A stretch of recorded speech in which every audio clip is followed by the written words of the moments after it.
Inilah fakta yang sulit dibantah ketika MOU antara RI dan GAM di Helsinki tidak pernah menjadi materi wajib dalam pendidikan militer, khususnya para TNI yang bertugas di Aceh. Undang-Undang Nomor 11 Tahun 2006 tentang Pemerintah Aceh (UU-PA) dengan jelas mengatur tentang penggunaan bendera Aceh. Pasal 246 sampai 248 yang menyebutkan kewenangan pemerintah Aceh untuk menetapkan bendera, lambang, dan himne Aceh sebagai kekhususan daerah berjuluk Serambi Mekah ini. Dan ingat, ini disepakati atas persetujuan antara RI dan GAM. Pada tahun 2013, Gubernur Aceh selaku Kepala Pemerintahan Aceh menetapkan Kanon Aceh Nomor 3 2013 tentang bendera dan lambang Aceh. Jika sudah ditetapkan sebagai Kanon Aceh, maka konsekuensi hukumnya kanon tersebut telah memiliki legalitas. Selanjutnya, kelegalitasan kanon tersebut untuk selamanya memerlukan klarifikasi dari pemerintah Aceh. Dengan demikian, secara certainty of law atau kepastian hukum, kanon Aceh sudah memiliki kekuatan hukum yang sah. Damai ini sudah 20 tahun, terkait polemik bendera masih sering terjadi. Saya ingat pada tanggal 4 Desember 2021, bertepatan dengan Milad GAM, seorang petinggi GAM yang juga Ketua Mualimin Aceh, yaitu Tengku Julkarnaini Hamzah, atau lebih akrab dipanggil Tengku Ni, diminta keterangannya oleh Polda Aceh karena pengibaran bendera bulan bintang di Lok Sumawe. Harusnya hal ini tidak boleh terjadi. Pengibaran bendera ini tercantum jelas di perjanjian Helsinki, jadi tidak ada alasan untuk melarangnya.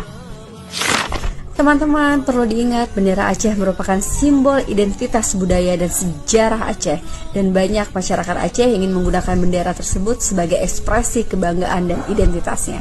Oleh karena itu, berhentilah melukai rakyat Aceh yang karena hanya mereka ingin mengibarkan bendera kebanggaannya. Jangan karena desain bendera Aceh sama dengan bendera GAM, maka bendera tersebut kerap dianggap sebagai simbol separatis. Namun pertanyaannya, apakah GAM masih eksis sebagai gerakan separatis pasca perdamaian 2005? Fakta perdamaian tersebut menunjukkan bahwa GAM telah melebur ke dalam NKRI, sehingga tidak lagi dapat diposisikan sebagai entitas separatis di luar negara. Konsekuensinya, bendera bulan bintang pun tidak semestinya lagi dianggap sebagai bendera separatis. Bahkan, salah satu konsekuensi politik dari perdamaian tersebut adalah pengakuan terhadap hak istimewa Aceh, termasuk dalam penetapan bendera daerah. Kami ini sedang bersedih, kami ini sedang merangkak bangkit kembali pasca kejadian bencana pada tanggal 26 November lalu. Jadi jangan karena pengibaran bendera ini kami dihadapkan dengan M16 dan kami dipukul secara brutal.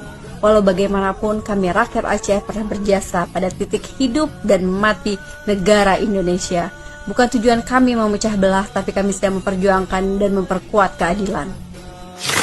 Dan perlu diingat, bendera Aceh ini hanya sebagian kecil yang belum terselesaikan dari MOU Helsinki. Banyak lagi hak-hak Aceh yang harus kita perjuangkan bersama, seperti bagi hasil migas, pelabuhan bebas Sabang, hingga kewenangan-kewenangan lainnya yang menyangkut PAD Aceh. Dan juga kasus HAM di Aceh yang sampai detik ini belum terselesaikan.